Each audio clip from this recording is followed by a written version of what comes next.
దీక్ష దివాస్ అంటే ఇది ఒక పెద్ద గొప్ప వరం. ఎందుకంటే కేసీఆర్ బాపుని అందరు దేవుడు లాగానే భావిస్తారన్న. ఎందుకంటే ఏ నాయకుడు ముందుకు రాలేదు. ఈ మెయిన్ అన్న, నేను పాలమూరు బిడ్డని, మా అమ్మ వాళ్ళది పాలమూరు గడ్డ. మాకు అప్పుడు నీళ్లు లేవు, పంటలు పండించుకోవడానికి కరెంటు లేదు, ఏమీ లేదన్న. మేము ఇల్లు కట్టేటప్పుడు బోరింగులు ఉండే అన్న, అప్పుడు తెలుసు కదా. ఆ బోరింగులు కొట్టుకొని వచ్చి మా భుజాలు కాయలు కాస్తుండే అన్న.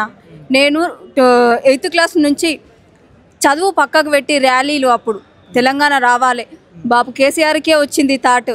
ఎందుకంటే వలసలు పోతున్నారు మా పాలమూరు బిడ్డలంతా. వలసలు పోతుంటే ఆ బాపు కేసీఆర్ గారు నిజంగా చెప్పాలంటే పాలమూరుకి నీళ్ళు మొట్టమొదటిగా తీసుకొచ్చిన వ్యక్తి బాపు కేసీఆర్ గారు. ఆయన నిజంగా దేవుడు. ఈ పాలమూరు వాళ్ళు ఇప్పుడు అసలు ఏంటో ఏమో కానీ ఎందుకు బాపుని ఇది చేసిరో ఏమో తెలియదు, ఇప్పుడు అనుభవిస్తున్నారు.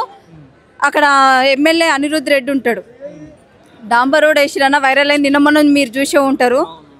ఇసుక పైన డాంబర్ రోడ్ వేసినారన్న. ఇది మన కాంగ్రెస్ పాలన, ఇది దొంగ పాలన. మేము ప్రశ్నిస్తుంటే ఇన్స్టాగ్రామ్లో మేము ప్రశ్నిస్తే బర్గర్గా మెసేజ్లు పెడుతున్నారన్న. మాకు కాల్స్, బెదిరింపు కాల్స్ వస్తున్నాయి. ఆయన భయపడేదే లేదు, వాళ్ళ పిల్లి కూతులకు మేము భయపడేదే లేదు. వాళ్ళు ఎన్ని బెదిరింపు కాల్స్ వచ్చినా ఇంకా ఎంకరేజ్, అంటే వాళ్ళ బెదిరింపులు మేము ఎంకరేజ్గానే తీసుకుంటాం. కానీ వాళ్ళు అన్నారు కదా అని చెప్పేసి మేమైతే తగ్గేదే లేదన్న వాళ్ళకి. ఇంకొక విషయము, ఈయన మేము మెయిన్ అన్న 6 హామీలు. ఇదే విషయం అడుగుతున్నాను నేను.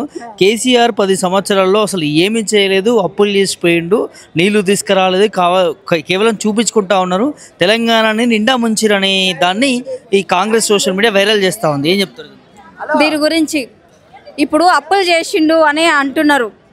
ఇప్పుడు సెక్రటేరియట్లో ఉన్నారు. ఆయన ఎక్కడి నుంచి వచ్చింది? అది ఆయన కట్టుకున్నాడా? వాళ్ళ ఇంట్లోకించి తీసుకొచ్చుకొని కట్టుకున్నాడా? అప్పు అయిందంటే అప్పు ఏడయ్యింది. మరి నువ్వేం చేయనోడవే అప్పు చేసినావు. మరి సిటీ మొత్తం డెవలప్ చేసినాడు, మరి అప్పు కాదా? ఏం అప్పు చేసినాడు? మంచి చేసినాడు.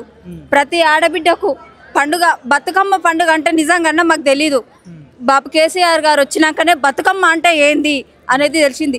ప్రతి ఆడబిడ్డకి ఒక అన్నగా, ఒక తండ్రిగా ఒక చీరతోని మా బతుకమ్మ పండుగని చాలా గొప్పగా అది చేసినాడు మన బాపు కేసీఆర్ గారు.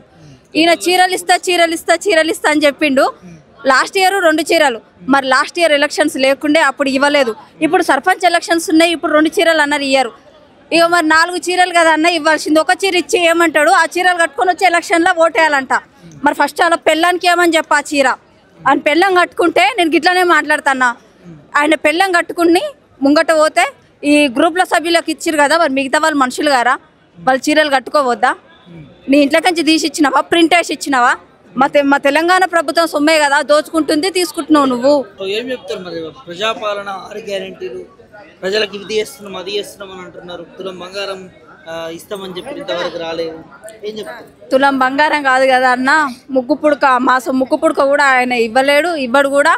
చీరల విషయానికి వస్తేనే ఆ చీరలు ఇవ్వనోడు గా బంగారం ఏమిస్తాడన్నా?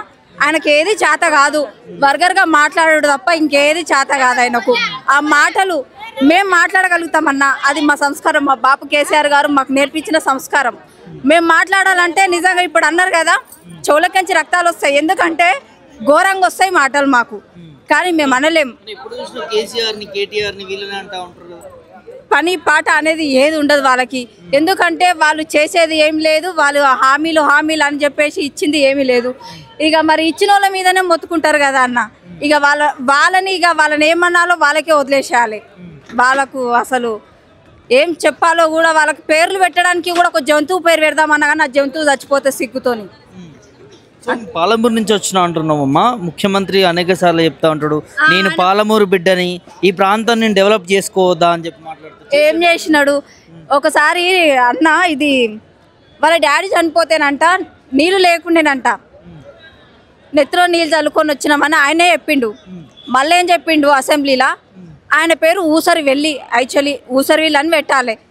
అసెంబ్లీలో ఏం చెప్పిండు? బాబు కేసీఆర్ గురించి, మా నాన్నగారు చనిపోతే స్నానం చేసి రావాలి ఇంటికి, అప్పుడు నీళ్ళు లేవు. ఈ మహాత్ముడు కేసీఆర్ గారు వచ్చినాక నీళ్ళు వచ్చినాయి, పంటలు మంచిగా వండినాయి. అని ఆయననే చెప్పిండు. అప్పుడు అట్లా ఇప్పుడు ఇట్లా రెండు మాటలు మాట్లాడతాడా? ఇక అన్న ఆయన మాటలు తప్ప చేసుడు ఉండదు అన్న, అంతే. ఇప్పుడు అంతవరకు ఎందుకన్నా ఇప్పుడు సర్పంచ్ ఎలక్షన్స్ వచ్చినాయి, 42% బీసీ బిడ్డల కానీ మా బీసీ బిడ్డల గొంతు తడిగుడ్డతో కోసినాడు. ఇప్పుడు నేను మా ఊర్లో బీసీ బిడ్డ అంటే నేను నిలబడదామని అనుకున్నా. మా అత్తమ్మ వాళ్ళ ఊరు షాద్నగర్ నియోజకవర్గం మాది. బీసీ రిజర్వేషన్ అంటే మాకు రాలన్న, జనరల్ వచ్చింది. అందరు కొట్లాడుతున్నారు ఊర్లో. ఈయన కొట్లాట, ఆ ఫ్రీ బస్ పెట్టినాడు, ఆ ఫ్రీ బస్ పెట్టి కొట్లాట పెట్టిండు, చీరల నుంచి కొట్లాట. మనం ఏదైనా మాట్లాడదాము, ఏదైనా సబ్జెక్టు గురించి మాట్లాడదాము అని మనం ఓపెన్ చేసి చూడంగానే ఇక వీళ్ళ గందరగోళమే కనిపిస్తుంది. ఇక పాలమూరు గురించి ఏం చేసిందంటే ఏం చెప్తారు? పాలమూరుకి ఆయన డెవలప్ చేసింది ఏమి లేదన్నా, బాపు కేసీఆర్ గారే చేసిండు. నీళ్ళు తీసుకొచ్చిండు ఆయనే. నీళ్ళు, నియమాలు, నిధులు వీటి గురించి కొట్లాడి చావంచు వరకు పోయి మనకు తెలంగాణ తీసుకొచ్చింది బాపు కేసీఆర్. ఈ సారు ఉన్నంత వరకు మనము నిజంగా అసలు ఆయనకి, ఈ బాపు కేసీఆర్ సార్కి ఈ థాట్ ఎట్లా వచ్చిందో తెలీదు. అంటే ఈ మెయిన్ పాలమూరు మీద దృష్టి పెట్టిండు. నిజంగా కష్టాలు తీర్చిండు, బరాబర్ తీర్చిండు అన్న.